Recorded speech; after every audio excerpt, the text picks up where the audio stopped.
Hello, I'm Juliet Mann, and this is the Agenda podcast, CGTN Europe's one-stop shop for smart, in-depth discussion of the issues that really matter in the world today. The votes have been counted, and Donald Trump has been returned to the White House for a second term. Voters in the US said the key issue for them was the economy and whether they felt better off after 4 years of President Biden. But what does Trump's re-election mean for the rest of the world, for relations with China, the EU, and the rising global south, and for the conflicts in Ukraine and the Middle East? Joining me now are Yawei Liu, Senior Advisor on China at the Carter Center and an adjunct Professor of Political Science at Emory University. Professor Henrik Stålhane Hiim from the Norwegian Institute for Defence Studies, and Michael O'Hanlon, Senior Fellow and Director of Research for Foreign Policy Programme at the Brookings Institution. Thank you, gentlemen, for coming on the agenda. Michael, let's start with you, and let's start with a wide-angle lens. How do you see Trump's second term affecting American foreign policy? Greetings. Well, it certainly is big news, and I'm surprised by the margin of victory. In regard to foreign policy, I think the big question for me will be, does Trump govern in a second term, sort of like he did in the first term, by reaching into the community of strong, accomplished, experienced American foreign policy practitioners, but putting his own twist on it?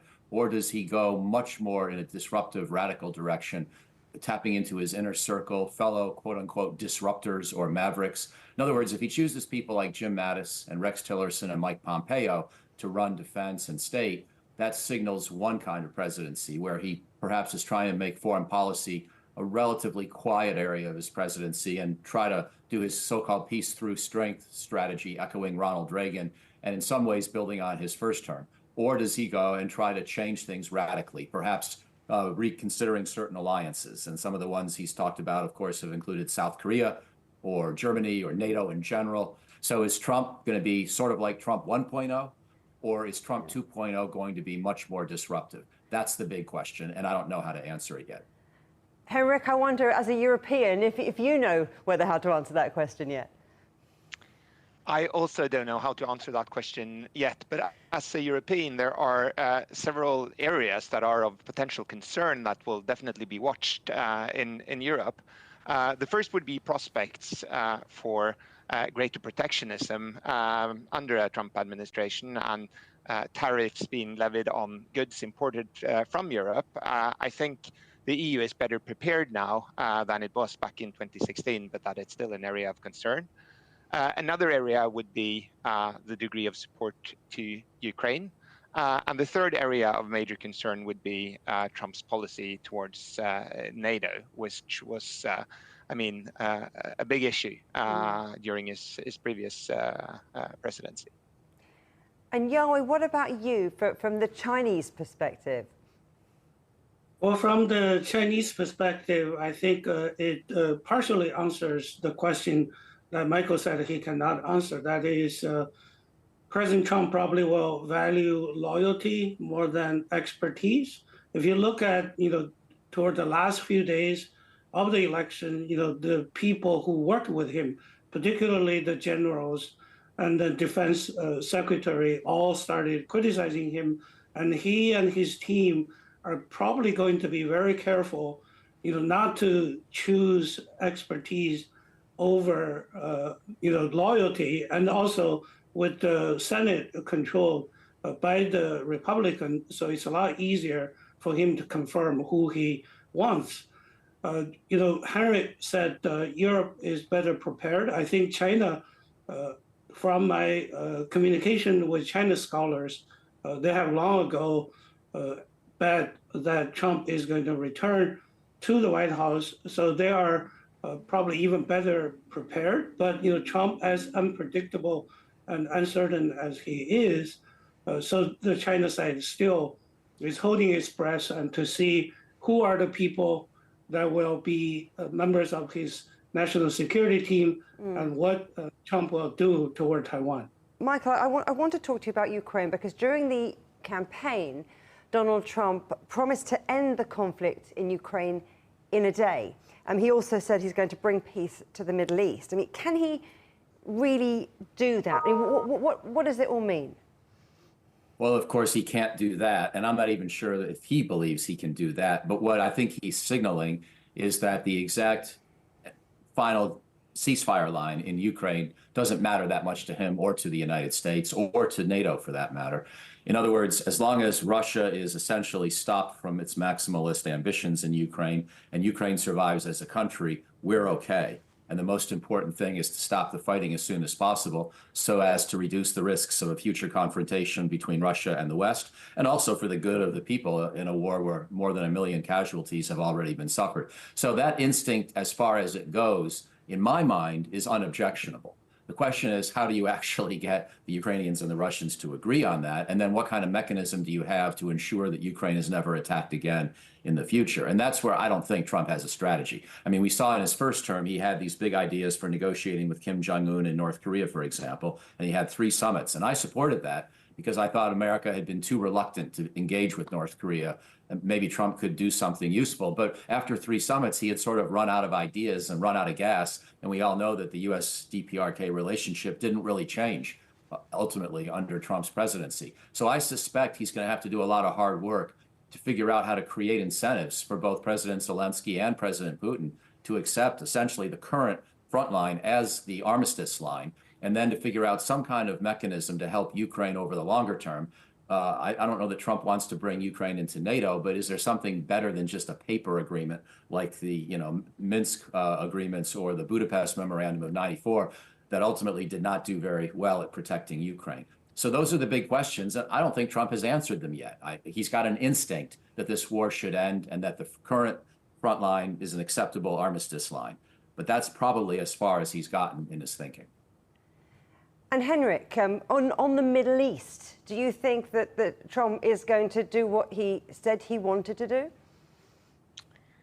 No, I doubt, that he will be able to secure any sort of peace agreement in the Middle East and bring an end to fighting there too. I think, also under the Biden administration, we've seen very clearly that, Israel is kind of doing as it wants. So I doubt it also in terms of the Middle East. Yawei, China has vowed to work with the United States on the basis of mutual respect and peaceful coexistence. How do you see that playing out under President Trump?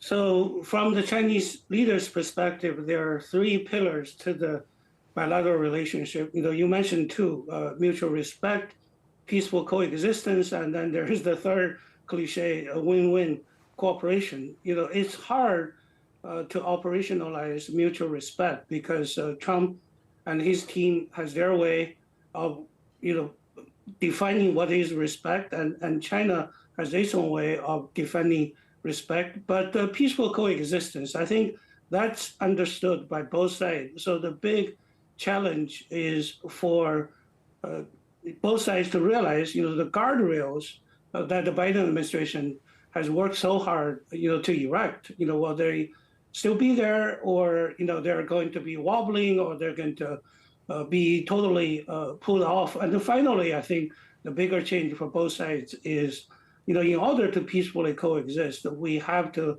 find areas where there is cooperation or even coordination. So given, what happened in the first 4 years of his administration, it may be hard, but I think we all need to be brave and imaginative in coming up with areas where the 2 countries can really cooperate.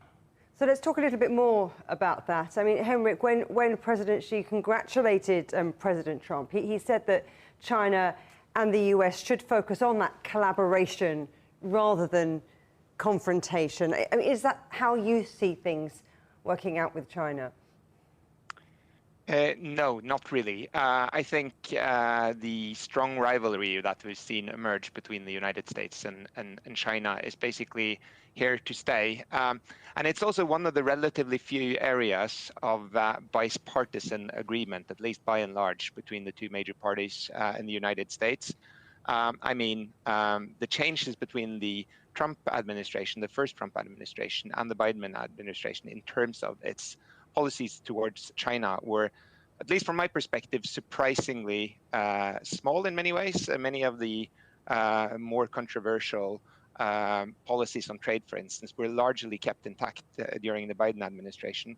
And I think, I mean, the rivalry between the United States and China is sort of structurally driven. It's driven by a tremendous shift in global power and influence, with China emerging really as a pole in a bipolar international system.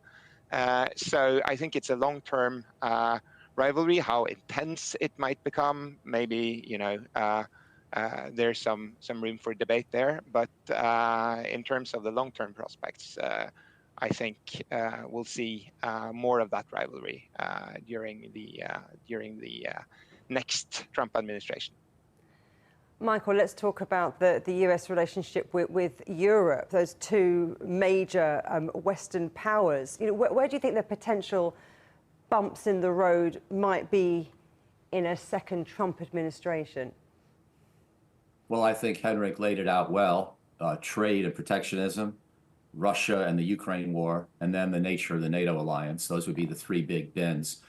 I would also add a different way of looking at the question, which would be to build on what I said at the beginning of the show and to say, is Trump going to be like he was the first time? In which case, things will be often unpleasant, often contentious, often, you know, characterized by dispute and acrimony, but ultimately we'll get by. We won't pull U.S. forces out of major positions in Europe. We won't tear up the entire international economic order. You know, there'll be certain sectors of the economy where we do more protectionism or more subsidization, but on balance, we'll get through it. Nobody will enjoy it, but it'll be okay. That's Trump 1.0. Trump 2.0 could threaten to pull U.S. troops out of Europe or actually say that Article 5 is no longer binding on the United States, or at least that it will interpret Article 5 of the NATO treaty, the Mutual Defense Clause, in such a way that we don't even use military force to defend our allies unless they're up to a certain percent of spending, and say that consistently enough that people start to believe it, including perhaps even the Russians. And so you could imagine a much more disruptive kind of Trump. And, you know, in the worst case, an end to the NATO alliance on his watch. So those are the two kinds of perspectives I would add to the mix, not just the issue by issue analysis, but also, are we in for Trump 1.0, you know, a repeat of that, or is Trump 2.0 going to be a much more disruptive kind of American foreign policy? And the jury is still out. Yawei, let's talk trade. Trump's line was America first, and you know he's promised tariffs on every single European good entering the United States, 60% on everything from China, rising to 100% on Chinese electric vehicles. I mean, do you see him actually doing that now that he's won? I mean, does he really have the power to do that? Well, Trump is one of the, maybe the first president, you know, who during the campaign said one thing, and then after the election, he went on and did what he pledged during the campaign. So he probably is deadly serious on what he was going to do. You know, he was the first to weaponize tariff.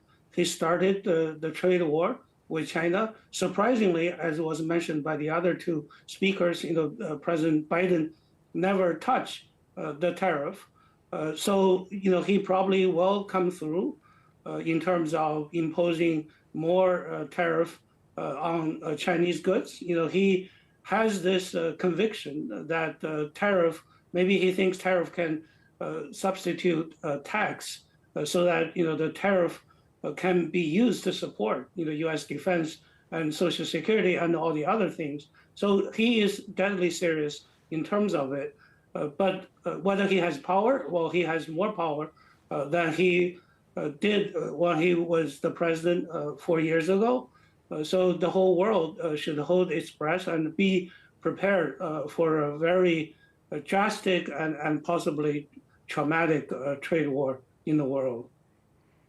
And in which sectors are we talking about? Are we looking at steel? Are we looking at aluminium? I mean, where do you see the rifts worsening now, Yawei? Well, the risks are in, you know, how this is going to impact global economy, which is still in a very weak stage. How this is going to impact Chinese economy. Many experts have said, what Trump is going to do will impact Chinese economy in such a way that 2% of the GDP will be shared off. When China economy gets down, and it really has very political ramifications. And I think EU is maybe happy on the tariff on EVs. It's already 100% tariff on Chinese EVs, even though they're not sold here. Not many, less than 500 were sold last year. But EU maybe welcome that, but the EU will face its own risk of all its merchandise going to China will be taxed. Michael, I want to talk about energy because Trump's identified his energy policy as drill, baby, drill. He's a fossil fuel fan. He's talked about pulling out of the Paris Climate Accord again. What does his re-election mean, do you think, for the global green transition? Well, it's first important, I think, to keep perspective on the global green transition. And the perspective I would offer is that it's very slow. On the one hand, we are impressed by all the solar panels and windmills that are being produced and operationalized and become visible. But if you look at overall trends on this planet with 8 billion people, all of whom want to live a better life and many of whom are becoming more prosperous, we are still collectively pumping out more carbon dioxide each year than ever before in the history of the human race. So yes, we're becoming slightly more green, but it's in the single-digit percentages. And meanwhile, even under President Biden, even with the Paris Accords in effect, we continue to use more hydrocarbons. So in that sense, I feel like there's more smoke than fire here. There's more political rhetoric. I don't think Trump's going to undo the subsidies for renewable energy. Maybe he will, but that kind of technology will continue to progress, but it will be at a modest pace. Maybe Trump will renew nuclear energy. That would actually be a more interesting development in terms of the potential to make a big difference down the road. But I think that on balance, you're going to hear more of a change in rhetoric than in the actual structure of the energy economy in the United States or anywhere else in the world. Yawei, I wonder if you agree with that, because China, for example, is so committed to those net zero goals. Do you think that America will have an option or not to stand in line with the rest of the world? No, I think under Trump administration, U.S.-China cooperation, at least in the past 4 years, climate is one area where there is some meaningful cooperation. But then the U.S. assault on China's so-called overcapacity has almost terminated, its meaningful collaboration with China. So I think China is hugely committed, to all the climate goals. But whether China can work with the U.S. or even with EU, I think that's questionable. But China, as far as I'm concerned, will stick to its goal of climate change, and so we can probably see separate tracks where China is going to go, where U.S. is going to go, and hopefully, these questions can be resolved, maybe at United Nations, which may be an illusion. If I could add one quick note on that very briefly, Yeah. I agree with the professor's assessment, and I agree with the sincerity of China's policy. But it's also worth pointing out that China itself is also building more coal plants all the time. China itself wants cheap energy, and that's not wrong, but we have to bear in mind the goals that people have set for the future are different from the current behavior. And that's true in the United States, that's true in China, that's true in most of the world. Henrik, let's shift the spotlight to emerging economy alliances. I'm thinking particularly of BRICS, who have grown substantially since Donald Trump was last in office, last in the White House. It's now this diverse set of emerging and middle powers. And I wonder if you expect the new US administration to engage more closely with them, or do you think that gap, that gulf between the global north and the global south is only going to widen? I don't really expect very much engagement with with BRICS as a forum. For one thing, during a Republican administration engagement with those types of multilateral institutions, I think there will probably be some skepticism of it. And BRICS in many ways represents a bit of a challenge, or at least a potential counterweight to sort of traditional Western-led institutions. So in that sense, also, I wouldn't hold my breath in terms of a lot of engagement from a future Trump administration and BRICS as such. BRICS is becoming a important fora, but I think at the same time, it's important not to exaggerate its meaning. It is an impressive organization or fora, but its member states are diverse. They have diverse interests, and in many ways, I think it's easier for the member states to agree on what they're opposed to, which is, or skeptical about at least, some of the traditional Western-led, at least as they're seen, international institutions. I think it's harder for BRICS to find areas of agreements and to reach sort of common goals, such as the ambitious goal of establishing some sort of alternative digital currency of its own. I think there's also one other thing which is often overlooked when it comes to BRICS, and that is the huge power asymmetry that you have within that forum. If you take the traditional or the old 5 BRICS members, China had an economy or has an economy which is twice the size of all the other BRICS members combined. If you add the new BRICS members, China's economy is still, they wouldn't be even 2/3 of China's total economy. And that power asymmetry creates a bit of a challenge in terms of, reaching common agreements and, concern also likely by some of the member states of China sort of dominating that forum. Okay, so you're skeptical then about the power that they as a group could wield, but I wonder, Michael, how you see it. Do you think that the United States maybe needs to pay closer attention to the rise and the growing economic might of the global South, divided though it may be at times, or do you think that Trump even recognizes that? It's a great question. I think the answer is yes, we do need to pay more attention, but the BRICS are a funny concoction right now, and I agree with Henrik. They're more unified in what they oppose than in what they favor. But the Iran nuclear question is going to be a big issue, which could divide Europe and Trump, and certainly will preoccupy them both.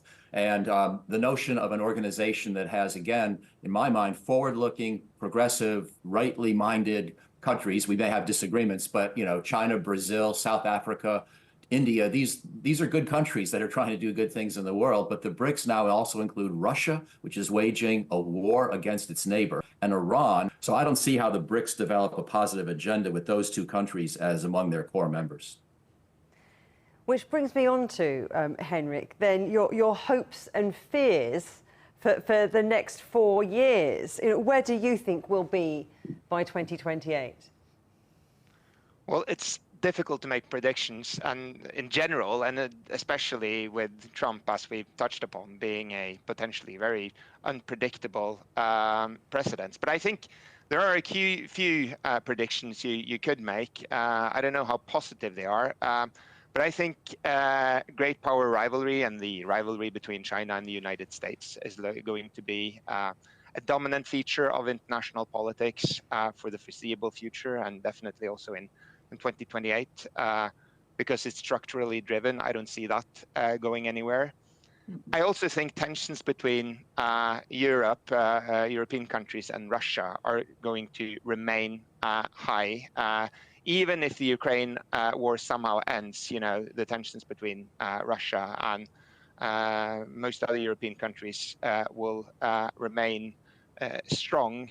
And because of those great power, that great power rivalry, all of that could basically be put under the rubric of great power rivalry. I think there are other concerning issues which you can foresee. One being the demise of arms control and the total demise of arms control and a nuclear buildup that we're seeing the contours of now, and that I think, unfortunately, is only likely to intensify over the next 4 years. So again, that's not a very positive assessment, No. but I think, unfortunately, that's the world we're moving into. Yawei, how about you? Are you as downbeat as Henrik? Well, I think, from January the 20th next year to the end of his term, what I would like to see happening, of course, is the end of the war in Ukraine and also peace in the Middle East. But what I really don't like to see is if these two conflicts are terminated under Trump, then U.S. is not going to reassign all the resources to Asia, Indo-Pacific, so that the danger of war, which could be far worse than Russo-Ukraine war or Israel-Hamas war, with a war between U.S. and China. So I hope, and I think, Michael mentioned about the personnel. Elon Musk right now is one of the closest advisors and could be a cabinet member, considering his tie with China and also some of the Wall Street financiers that are advising Trump.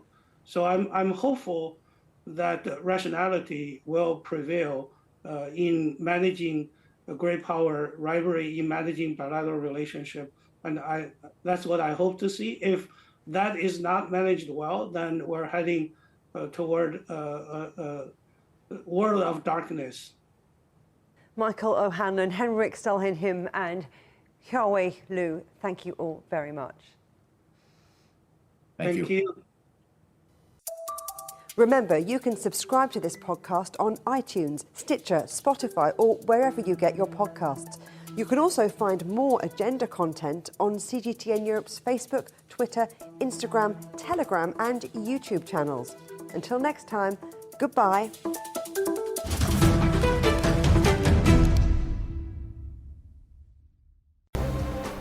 The most interesting questions. Are there other living beings beyond Earth? Will man or machine be in charge? Great question. Always have more than one answer. Well, hold on, let me just draw up a list. And always come from more than one person. That's where the credibility lies. The concept of having a machinery which is alive and evolving didn't wait for us. The end of inequality of incomes and wealth around the world, can you imagine how difficult that is at the moment to achieve? Every episode, Stephen Cole, Murray Beveridge, and some of the brightest minds out there shed light on the answers to some of the most intriguing questions. There are two ways of looking at this. Machines can't really discriminate between civilian and military targets. The Answers Project. Maybe we need to just look at this in a bit more detail. Extraordinary claims require extraordinary evidence. The Answers Project, a new podcast from CGTN Europe.